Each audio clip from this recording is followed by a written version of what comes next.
This is Meena here, extending a very warm welcome to you. I'm sharing a series of videos on worm facts, how to understand them and how to apply them. In this video, I will discuss about the creeper crawlies that exist nearly harmoniously in the worm bin without causing much harm to the worms. Worms do not live alone in the bin. A worm bin is a dynamic ecosystem teeming with millions of invisible fungi and bacteria which are beneficial in nature. When you open the bin, you may also see some visible creeper crawlies. These organisms generally stay in the bin. They live in harmony with the worms and they cause very little problems. In fact, when they are in small quantity, we don't have to pay attention to them at all. A few may even be beneficial for the worms. However, some of us may turn very finicky and say, why are they here? I never put them there. We do not want these critters or creeper crawlies here at all. Now we need to understand this. Their presence in large number indicates some factor is off balance in the bin, and we are responsible for it primarily. So if we understand this and take the remedial action immediately, these critters will vanish or they will go very low in their population in a matter of days. Some of us may just not be able to stand the sight of these critters, and we may say, how do I destroy them? Do I take a lighter or a torch, use the flame to kill them? Do I add or spray some chemical that is toxic to them? So this approach of killing or destroying is not only harsh in nature, it is also not sustainable because these critters may come back again. A more pragmatic approach would be to understand the root cause, that is why they are here in the first place, how did they come, and take the corrective action. And also ensure that the factor that we learnt is in balance from now on. Prevention is always better than cure. Let me start with mites. These are teeny tiny 1/15 of an inch critters with 8 legs. The vast majority of the mites that you find in your worm bin are quite harmless for the worms. They are like fellow travelers. They are there because they are hungry for detritus, which means dead or dying organic matter. And mites will find this matter especially attractive when the ambience is wet. If you happen to see a few mites around the edges of your worm bin, or even collected around a dead worm, we don't have to panic at all. This is completely natural and probably nothing to be concerned about at all. Some people say, oh, the mites are actually have killed the worm and they are eating the worm. That's not very true. It's quite likely that the worm is already on the death's doorstep, because most of the worms live around 1.5 years and a big mature worm bin will have hundreds of them.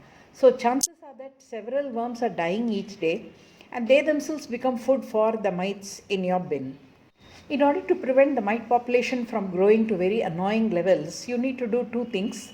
Reduce the moisture level in your bin and cut down on water-rich feed like cucumber, watermelon, etc. You may try another approach in order to get rid of mites which are already present in the bin.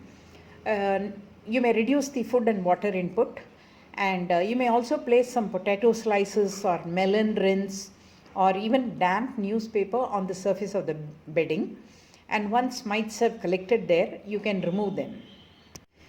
Springtails are tiny wingless insects. Usually they are white in color, but they come in other colors too. They feed on the mold, fungi, bacteria and decomposing plant material. While mites and springtails are not harmful to the worms, they may become competitors to worms with respect to food. Also, when the mite population or springtail population is too high, the worms will tend to burrow deep into the beds. They don't like to come to the surface in order to feed at all. So that will affect their weight, and it can also hamper worm reproduction and growth per se. We deal with the springtails the same way as we deal with mites. Reduce the moisture and do not overfeed. Potworms are tiny white worms which are often mistaken as baby red wiggler worms. They tend to show up only when the ambience is very wet and acidic, and they will flock to fermenting food. So if the conditions in the bin are sour, or anaerobic, you could have a serious outbreak of potworms in your hands. The easiest way to reduce potworm population is with the bread soaked with milk. These worms will flock to a piece of soaked bread, and they can be lifted out and removed in large batches. But to fix the problem permanently, the worm bin conditions need to become less acidic and a little bit drier. Add more dry matter in order to soak up some of the moisture. Cut back on the nitrogen, that is the green feed. Remove any excess food that is fermenting in the bin. Aerating the bin and avoid adding water for a while so that the bin dries out. And you may also add crushed eggshells in order to neutralize the pH level in the bin. A vast majority of the tiny beetles that you find in the worm bin are quite harmless. They love to feed on microbes. The same holds good for an insect called earwig, which has a very fierce looking rear end. If we are very keen on getting rid of these, first step should involve cutting back on the amount of food waste that we are adding to the system. And we can also make the food friendly in the sense that we chop it to smaller sizes, we age the greens before we give, or we may freeze and thaw them, bring them to room temperature so that the food waste becomes worm friendly and it's eaten more by the worms quickly. It reduces the opportunity for other organisms to chow down. Except a few predator species, most of the species of ants are harmless to the worms. They are attracted to the food in the bin, especially to the fungi, seeds, sweets, other insects, and sometimes even other ants too. These ants don't bother the worms, they actually benefit the composting process by bringing fungi and other microorganisms. In fact, the work of these ants can make the worm compost richer in phosphorus and potassium. Try not to spill anything near your bins or clear away the spillage as soon as it is spotted. So this will deter the worms. Ants don't like dry ambience, so simply increasing the moisture level in the bin will deter them. One way of keeping ants out of your worm composting bin is to put each one of your bin's legs in a dish of water. And in the water you place a drop of dish soap in order to reduce the surface tension. Now this will prevent the ants from walking across the water.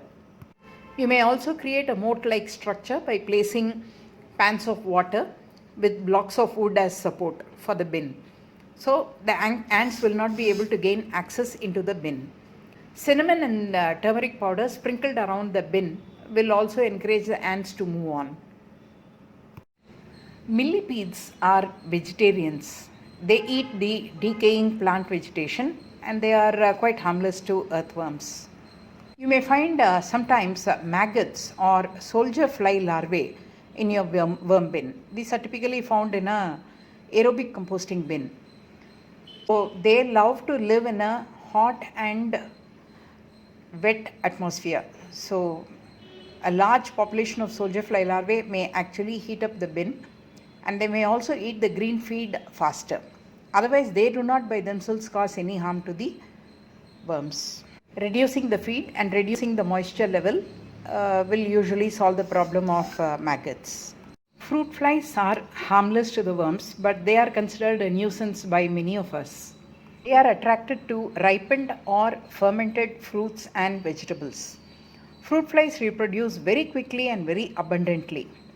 The eggs attach themselves to the surfaces of fruits and vegetables, and that's how they travel to our homes, get entry into our homes in the first place. Freezing the vegetable and fruit scraps before placing it in the worm bin will destroy any eggs that exist in the food waste. Make sure that the frozen food returns to room temperature before adding to your worm bin. You may also consider building a simple fruit fly trap and keeping it near your worm bin all the time. This will be able to trap the adults so you can prevent them from laying eggs in your bin. Simply place some apple or red wine vinegar in a container with a drop of dish soap in order to break the surface tension of the vinegar. Make a funnel out of paper that goes down into the container. The fruit flies will get attracted to the vinegar, but once they touch it, they can't get back and they will drown. Alternately, Put a Ziploc bag over the container. Do not seal the bag. The flies can fly underneath the bag in order to get in, but they have trouble getting out because of the weight of the bag. When compared to other creeper crawlies, slugs and snails are quite rare to be seen in a worm bin. Both do not cause any harm to the worms. But it is the destruction of your garden and sprouting plants which is of more concern to the gardeners. You might be spreading their eggs in your garden when you are using the vermicompost from your bin. If they are in small quantity, handpick them. That's the quickest and most effective remedy. Most snails love beer, so you could set a beer trap inside the worm bin. Keep a small container filled with beer and let it stand overnight in the bin. Check the next morning to see if the snails have fallen into the beer trap. And you may repeat the action till you catch all the snails. Snails and slugs do not like the taste and feel of copper, so you may look at placing some copper strips on the surface of the bin.